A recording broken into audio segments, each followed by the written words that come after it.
Assalamualaikum warahmatullahi wabarakatuh. Selamat datang siswa baru MAYTB Kertosono tahun pelajaran 2021-2022. Perkenalkan, saya Bu Fajarika Lusmaya atau yang biasa dipanggil dengan Bu Maya. Di MAYTB Kertosono saya mengajar mata pelajaran ekonomi dan mata pelajaran prakarya dan kewirausahaan. Kali ini kita berjumpa dalam kegiatan Masa Ta'aruf Siswa Madrasah tahun pelajaran 2021-2022 dengan tema keorganisasian. Nah, organisasi itu adalah sekumpulan orang dalam satu wadah yang sama untuk mencapai tujuan. Seperti kita ketahui bersama bahwa di sekolah MA atau SMA atau SMK sederajat sama dengan di MTS atau SMP, bahwa organisasi yang ada di sekolah tersebut terdiri dari organisasi siswa intrasekolah atau yang disebut OSIS dan MPK atau Majelis Perwakilan Kelas. Tentunya dua organisasi ini sudah tidak asing bagi kalian karena kalian pasti banyak yang terlibat ketika kalian sedang ada di SMP atau MTS. Kita ulas kembali ya, meskipun kalian mungkin di antara kalian dulu ketika SMP atau MTS sudah ada yang menjadi pengurus OSIS atau bahkan menjadi ketua. Di sini kita ulas kembali, apa sih OSIS? Apa yang disebut dengan OSIS? Kita bahas. Di sini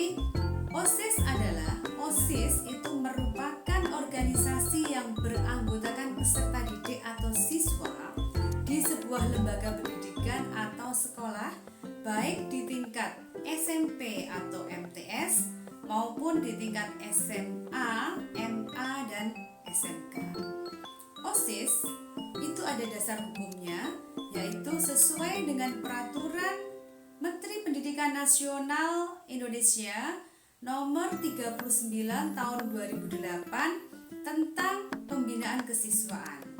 Pada bab 3 pasal 1, organisasi di sekolah berbentuk organisasi intra sekolah. Nah, setelah tahu pengertian OSIS dan dasar hukumnya, kita lanjut ke tujuan OSIS. Apa sih tujuan OSIS?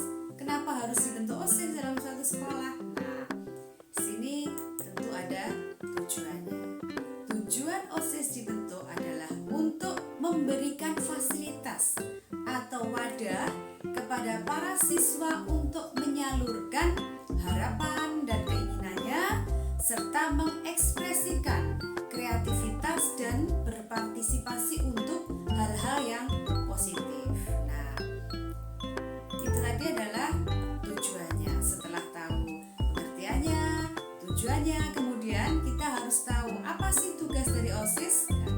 OSIS di sini bertugas untuk mengendalikan aktivitas siswa, ya, mengendalikan aktivitas siswa agar mengarah atau menuju ke hal-hal yang positif. Nah, siswa yang tergabung di dalam OSIS yang selanjutnya disebut sebagai pengurus OSIS.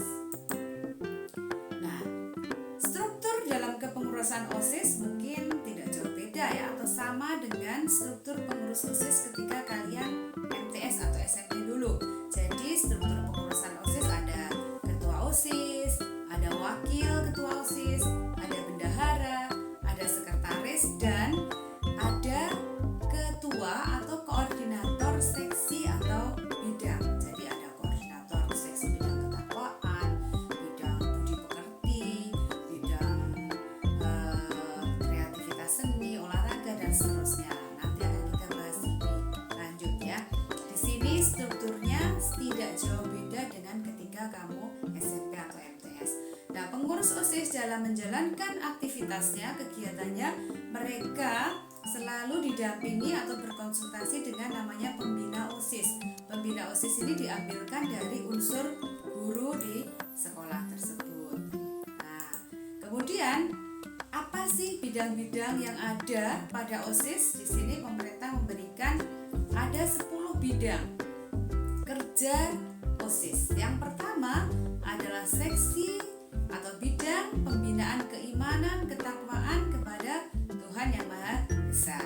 Kemudian yang kedua adalah bidang budi pekerti luhur dan akhlak mulia. Yang ketiga ada bidang pembinaan kepribadian unggul, wawasan kebangsaan dan bela negara. Kemudian yang bidang keempat adalah seksi atau bidang prestasi akademik.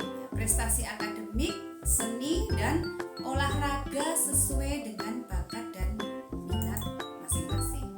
Kemudian yang berikutnya masih ada seksi pembinaan demokrasi, hak asasi manusia, pendidikan politik dan lingkungan hidup. Kemudian yang berikutnya adalah seksi pembinaan kreativitas dan keterampilan serta kewirausahaan.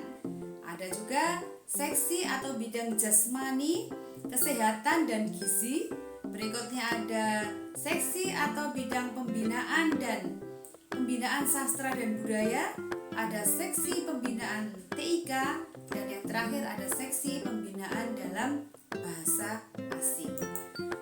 Kemudian setelah tahu bidang-bidangnya pengurusan OSIS, maka berikutnya bagaimana sih cara pemilihan pengurus OSIS, cara pemilihan ketua OSIS? Tentunya kalian dulu ketika SMP dan MTS juga pasti pernah mengalami ya. Di sini tata caranya adalah pemilihan ketua OSIS terlebih dahulu. Pemilihan ketua OSIS pelaksananya adalah MPK atau Majelis Perwakilan Kelas. MPK ini terdiri dari perwakilan dari tiap kelas yang ada di sekolah tersebut. Biasanya bisa diwakili ketua kelas atau wakil kelas yang lainnya. Nah, kemudian pemilihan ketua OSIS dilakukan pemilihan secara langsung oleh seluruh warga sekolah. Setelah ketua OSIS terpilih, maka ketua OSIS ini akan membentuk kepengurusan OSIS. Setelah ketua OSIS terpilih, maka dia akan membentuk kepengurusan OSIS yang terdiri dari ketua, wakil, sekretaris, bendahara, dan koordinator atau ketua bidang atau seksi yang tadi sudah kita bahas. Nah, di sini pengurus OSIS bersama pembina OSIS akan menyusun program kegiatan yang akan dilakukan selama 1 tahun ke depan atau selama masa bakti mereka. Setelah program tersusun, maka yang dilakukan mereka adalah melaksanakan program yang sudah disusun tersebut dan juga melakukan evaluasi atau mengontrol sejauh mana program yang dilaksanakan sudah sesuai dengan perencanaan.